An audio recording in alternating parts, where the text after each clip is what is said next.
Bueno, pues platíquenos sobre este relanzamiento de su libro. Yo quisiera saber de qué va, en qué consiste su libro, de qué trata, quiénes son los personajes. Pues hablar de una novela, por el escritor sobre todo, cuesta mucho trabajo, porque es como hablar de un hijo. Entonces, pues uno le ve muchas cosas muy bonitas. Pero tengo la fortuna de que cuando se presentó por primera vez este libro, hace 40 años, Isabel Allende, escritora chilena, iba a hacer la presentación, pero no pudo.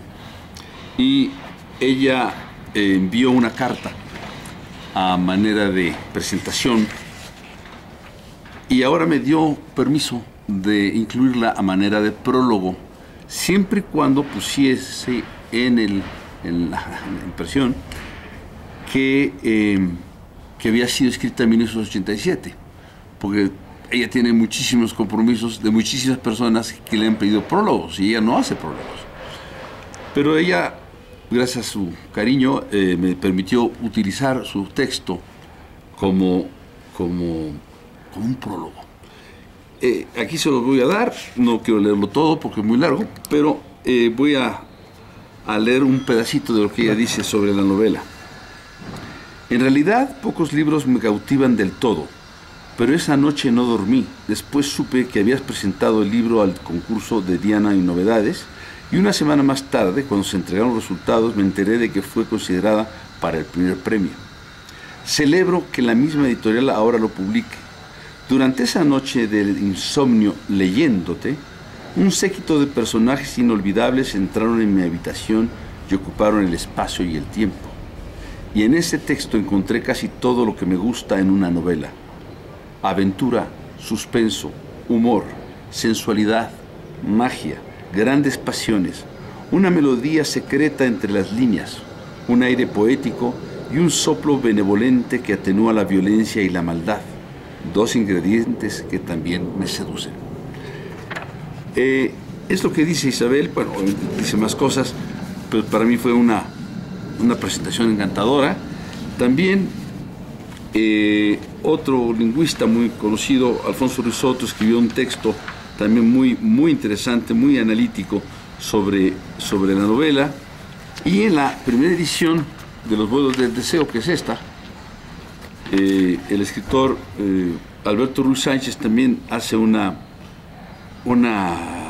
narración interesante de la novela. Dice: una ráfaga caliente como un viento poblado de pasiones une y desune a los habitantes de esta novela, y nada parece detenerlos en su accidentado descendimiento por las pendientes de una vida que no promete, sino que sencillamente cumple sus amenazas. Nada tampoco parece detener sus vuelos de águila implacable sobre los abismos que se abren en sus cuerpos, los abismos del sexo. Tengo la impresión de que en este libro entra a la literatura mexicana una cierta frescura desinhibida, similar a la que existe en la literatura brasileña, donde la sensualidad es sinónimo de vida y las palabras son, como la lengua, parte sensible del cuerpo. En fin, yo te voy a dar ellos, y también tengo otro pequeño ensayo del gran Ricardo Garibay, que en paz descanse, que aquí también dice Ricardo Garibay, que en paz descanse. También publicó en sus muchos libros una pequeña observación sobre los vuelos del deseo. Entonces, pues he tenido muy buenos padrinos, gente muy generosa que les ha gustado la novela. Y el relanzamiento es precisamente porque lo volví a leer y me di cuenta que estaba más padre que cuando escribí. ¡Ay! Que está más padre que cuando escribí. Entonces, pues vamos a intentarlo de nuevo, a que llegue a todas las librerías, en fin. ¿Y a partir de cuándo estará disponible? Ya está en las librerías grandes, ya está, y la semana que entra pues estarán en otras librerías. ¿Qué número de ediciones está? ¿Cuántas veces se edita? Esa sería la quinta edición. La quinta edición. Porque con Novedades y Diana se hicieron 4, que en aquel momento fueron muy buenas ventas porque se agotaron, pero después Diana y Novedades pues desaparecieron y ya no pudieron publicarla más. Pero se vendieron muchos ejemplares, más de 12,000 o 15,000 ejemplares, que para México de aquella época pues fueron muy buenos. Entonces, por eso es que pensé que sería interesante volverla a relanzar. Y bueno, en cuanto a la temática, ¿su libro considera que es atemporal o que a lo mejor algunos temas que estaban antes, a lo mejor ahorita ya se han cambiado? Lo digo porque sobre todo ahorita los jóvenes que se van mucho con los bestsellers y con libros que se venden como al por mayor y que se hacen películas, ¿cómo logra competir usted con su libro ante toda esa gran gama de libros que salen para los jóvenes y que ellos se puedan acercar a esta obra y puedan conocer otro tipo de literatura más elaborada, con una prosa más trabajada y con una historia como a veces más interesante? Bueno, ese es un conflicto que tenemos todos, que hacer de la lectura un ejercicio espiritual y mental, y que no puede ser a base de tweets, de unas cuantas palabritas. Las novelas, todas, hay buenas, hay malas, pero todas intentan hacer un mundo imaginario. Y creo que los jóvenes también están dispuestos a ello, y también les va a gustar, porque leer es como viajar. Es un viaje que no se acaba, que te van surgiendo los personajes de aquí y de allá, y no se tiene por qué despreciar una literatura, en este caso mexicana, por un bestseller americano. Son tan buenos los unos como los otros. Ojalá tuviésemos el poderío de difusión que tienen las casas americanas para llenarnos de tantos libros traducidos. Pero esperemos que eso cambie y que la literatura mexicana resurja en todos sentidos y que haya más editoriales que hagan novela. Nosotros estamos intentando con Los vuelos del deseo iniciar reiniciar esta sección de la editorial del Grupo Editorial Vid como Vid Literaria, y en donde vamos a empezar a publicar, obviamente que no nada más lo mío, porque ya sería muy egoísta, sino otras muchas cosas que están publicadas, que no se han publicado, de grandes escritores, de mucho reconocimiento, pero que se les han cerrado las puertas porque los editoriales no se atreven a tomar los riesgos, y eso tiene que cambiar. Tengo entendido que usted define a su obra como un texto fragmentado y no lineal, que las líneas temporales no van en un solo camino, sino que hay varios y está como fragmentado. ¿En qué consiste esto? ¿Cómo se manejan los personajes que considera así su obra? Bueno, lo que pasa es que así fue escrita. Yo empezaba a escribir una sección de un personaje hablando con otros, y punto final. Y decía, bueno, ¿de dónde salieron esos dos personajes? Entonces me iba a cuando nacieron. Y luego me iba a cuando murieron. Y en ese lapso había muchas cosas que decir. Y entonces por eso es que la novela está fragmentada, pero no por una edición, sino porque así fue escrita. Se fue concibiendo así. Y me es más divertido hacer eso que escribir una historia que va de A a B, y es lineal.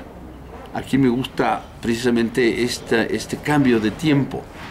A veces hablan personas que ya murieron. A veces hay circunstancias que pasaron hace mucho, pero que tienen que ver con todos, que de alguna manera son consecuencia, esos personajes, de esos hechos. No sé, es una manera de escribir. Y bueno, ¿qué autores o qué obras lo inspiran a usted para escribir? Existen grandes autores que también manejan un poco ese estilo, como Julio Cortázar, o incluso Borges, que tienen como una idea, una estructura, a veces está un personaje acá y luego cambia para acá, igual como un tanto fragmentada. ¿Qué autores le inspiran y qué Bueno, le inspiran? obviamente que los que acabas de decir son de los más grandes, quizá. Bueno, Julio Cortázar con su Rayuela y con tantos otros, pues fueron y son pilares de la literatura. Todos los textos de Borges, que son fantásticos, que nos llevan por mundos insospechados, y a veces creemos que no existen, y a veces nos toma el pelo y nos hace creer que sí existen, otras que sí existen y no creemos que existen. Entonces, eso ayuda, y claro, es obviamente que esos escritores influyeron mucho en esta novela y en todo lo que escribo. Como también Carlos Fuentes, como, bueno, Vargas Llosa simplemente, también tiene una capacidad de manejar los tiempos extraordinaria, y así también lo escribe, no lo edita. lo escribe. Entonces, pues sí, hay mucho de dónde aprender. Y después de este relanzamiento, ¿qué planes tiene? ¿Piensa escribir otro libro? Bueno, sí. De hecho, acabo de terminar otro que se llama, precisamente se llama Adorno y sus dos fantasmas. Un cuento real con Julio Cortázar. Ese será pronto también lanzado, ese sí es nuevo. Y tengo otras novelas pues en el cajón, como todos los escritores, que ya esperamos que vean la luz muy pronto. Esta novela corta, es una novela corta, trátase de un gato que se llamó Adorno y que por circunstancias de la vida, cuando yo vivía en París, me tocó ir a cuidar porque la que lo cuidaba se tuvo que ir porque tenía enfermo a su padre, y nunca me dijo, necesito que me ayudes a cuidar la casa y el gato, porque me voy. Pues voy, pero ella nunca me dijo que era la casa de Julio Cortázar. Y entonces el cuento la novela se trata de esa maravillosa experiencia de haber estado cuidando a Adorno, que se llamaba el gato, y tratar de descubrir de quién era esa casa que no sabía. Hasta que al final, y eso lo puedo decir porque es verdad, todo lo que sucede en esa novela es verídico, aparece Julio Cortázar a las 3 de la mañana. Y él se sorprende mucho de verme y yo de verlo a él. Y tuvimos la oportunidad de ser más o menos amigos. Me invitó, por supuesto, varias cubas o varios tequilas hasta las 7 de la mañana y quedamos de vernos 2 días después, cenamos juntos y fue una maravillosa experiencia. Esa parte ya de cómo posterior a la novela no la platico, pero la confieso. Y cambiando un poco de tema, ¿cómo está el asunto de Memín Pinguín, este personaje clásico? ¿Se siguen imprimiendo, siguen saliendo historietas de él? ¿Cómo va con ese personaje? Va muy bien, acabamos de hacer el lanzamiento hace unos escasos meses. Va muy bien, ha vuelto otra vez a las calles, a los puestos de periódicos, que desgraciadamente son mucho menos ahora que los que había hace 10 años, pero va muy bien, se está vendiendo muy bien, estamos contentos. Vamos a continuar con algunas otras historietas del editorial, como Fantomas, La vida de Agustín Lara, en fin, Rarotonga, en fin, muchísimas que tenemos ahí y que creemos que deben de volver al gusto de las personas, porque no todos pueden tener 250 o 300 pesos para comprar los vuelos del deseo, pero sí pueden comprar Memín Pinguín por 15 pesos. Y bueno, pues es escritura, es imaginación, de otra estructura, pero tan válida la una como la otra. Y todas las publicaciones, tanto su libro como Memín Pinguín, también estarán disponibles en plataformas digitales ahora con todo esto del exacto. Van a estar muchísimas historietas nuestras en forma digital. Estamos haciendo un trabajo enorme de 65 años de historias que tenemos que digitalizar. Tenemos muchas personas digitalizando esto, y yo creo que en unas cuantas semanas podremos lanzar la plataforma para que se puedan bajar las historias que ustedes quieran.